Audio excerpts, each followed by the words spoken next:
Seasonal changes can have a huge impact on your skin.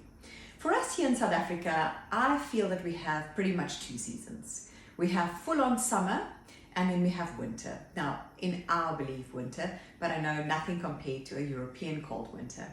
But what actually happens is our skin, we don't have the spring and the autumn to slowly move into another type of season. And for that reason, we really battle when we come from our winter into our summer. So right now we're going into summer, and in my clinic, I see more and more people suffering with congestion, with excess oiliness, as well as dehydration, because especially here in Johannesburg, the city I live in, we have very little moisture in the air as such. Now, if you go from summer into winter, what you are going to experience is, of course, the dryness of the skin. You're going to have less oil that's being produced. I want to share something interesting with you. They say for every 1 degree Celsius, the temperature gets warmer. Your skin produces about 10% more oil. The reason for that, in your oil, you have a natural sunscreen called ursolic acid. And that then sits in the oil and it helps to protect our skin against the sun. Of course, we want to put sunscreen on, and that helps at the end of the day.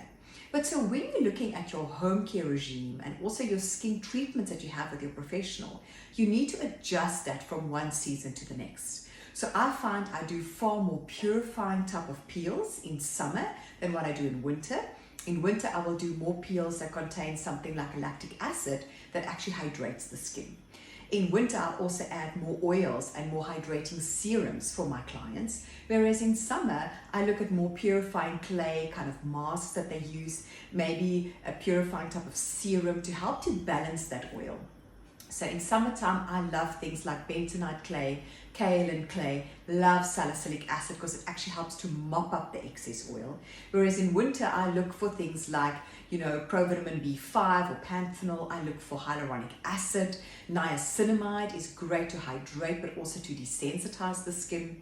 So the takeaway point here is really to relook your skincare regime come winter to summer or even in between seasons.